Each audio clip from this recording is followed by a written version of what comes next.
I want you to imagine this scene. Jesus has just completed what has to be described as a very grown-up discussion with the Pharisees and his disciples about divorce and adultery.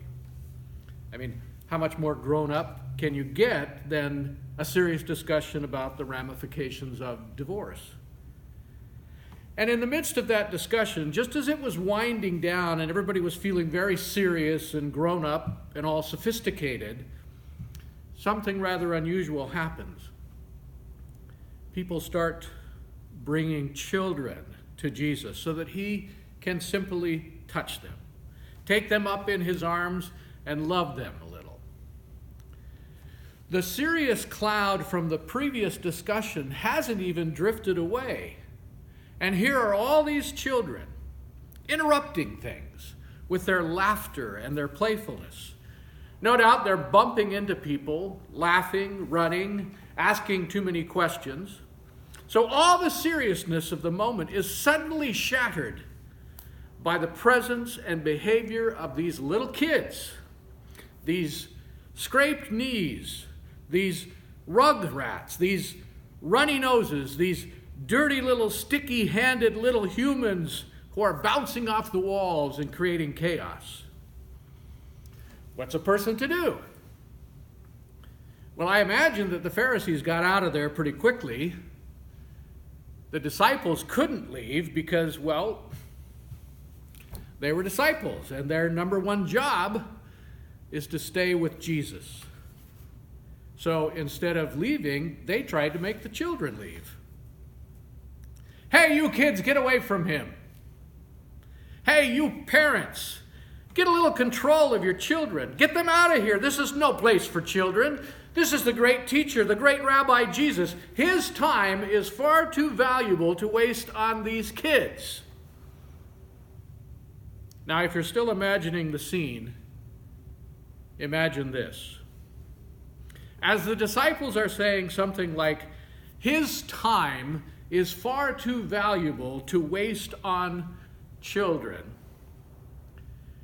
Jesus does one of those slow motion turns from whatever he's looking at and looks right at whichever disciple said that. He catches the eye of the disciple, and his face is letting the disciple know, what did you just say? How dare you decide what I'm supposed to spend my energy on?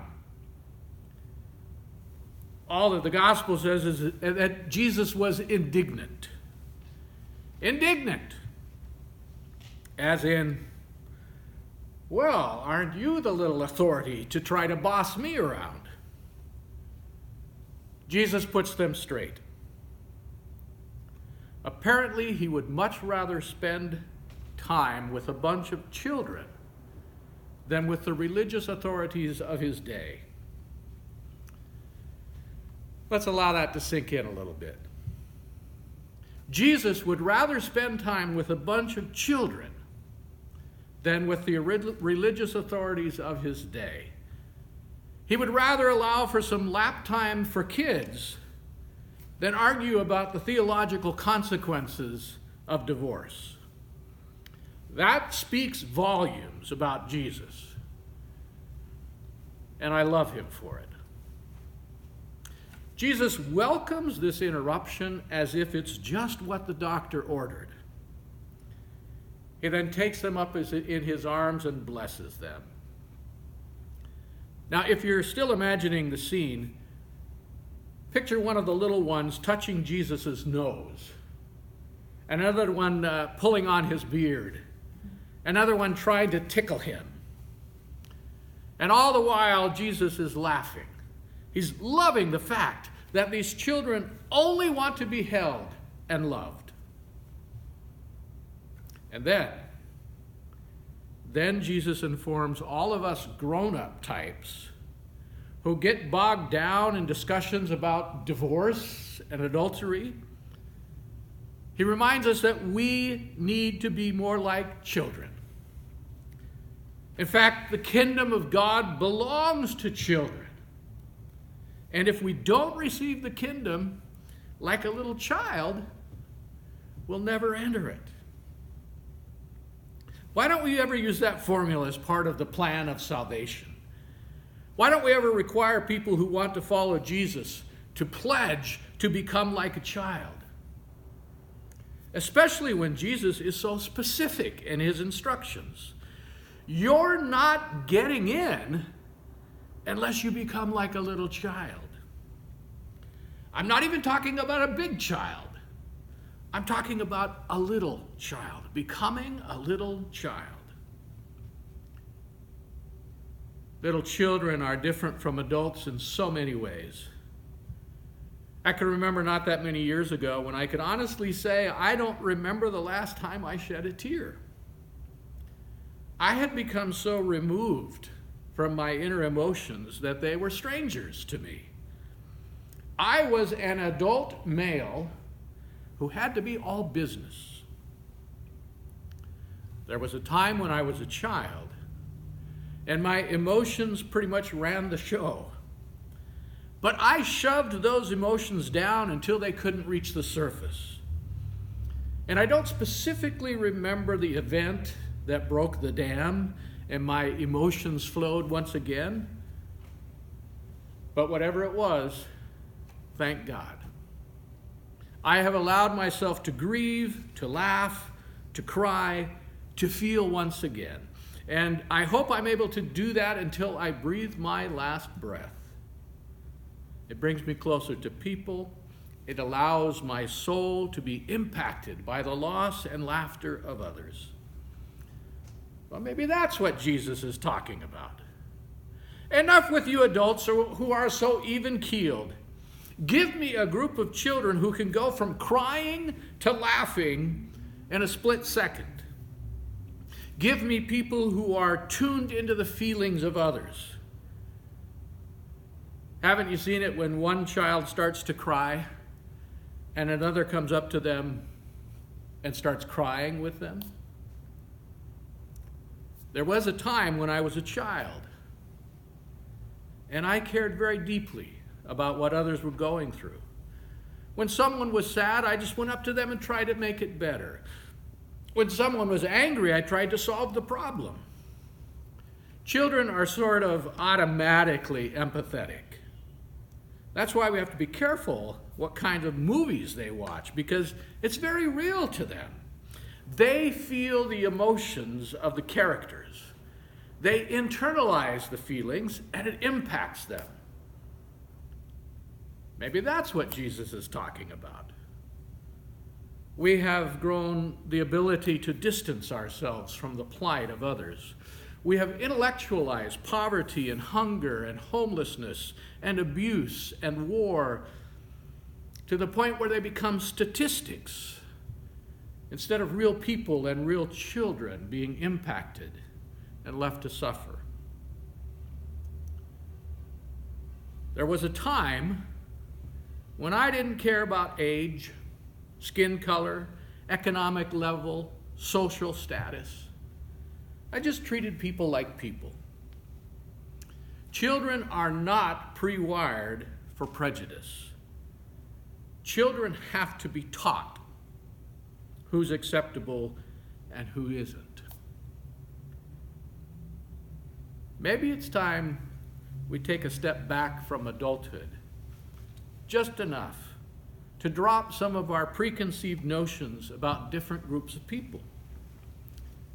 If we don't, we restrict the potential and opportunities for certain people. If we don't, we restrict the potential of ourselves as well. By holding on to societal norms in regards to who matters, who's important, and who isn't, we perpetuate a world and we perpetuate ourselves stuck in the past.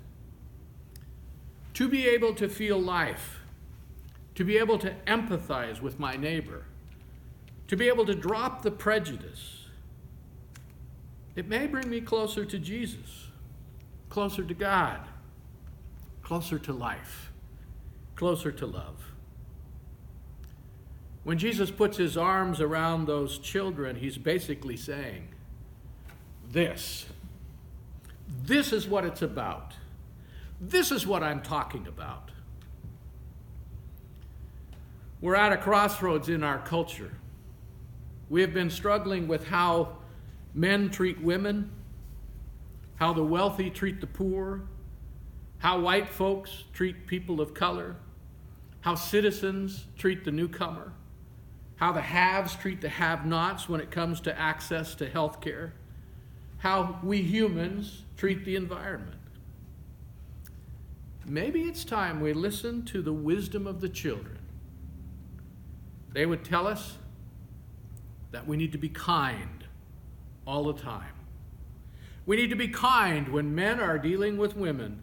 We need to be kind when we deal with the poor. We need to be kind when we deal with people of other lands and races and socioeconomic status and ideology. We need to be kind in how we treat our planet and the animals and the rivers and the oceans. And I think Jesus is telling us that it's not too late to become like a child. It's not too late to put aside all those adult, foolish ways. He allowed the children to interrupt the important adult moment when everything was all serious and the men were standing around contemplating and stroking their beards in deep deliberation. And the women were standing around contemplating and shaking their heads at all the men who thought they had it all figured out.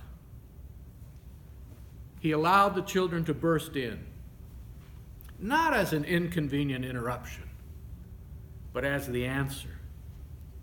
He took and he held those kids and basically said, "These little ones know what we ought to do. Perhaps we need to listen to them, and more importantly, become one of them. Let the children come to me, do not stop them, for it is to such as these that the kingdom of God belongs. Truly I tell you, whoever does not receive the kingdom of God as a little child will never enter it." Whoever does not receive the kingdom of God as a little child will never enter it. And he took us up in his arms. He laid his hands on us, and he blessed us. Amen.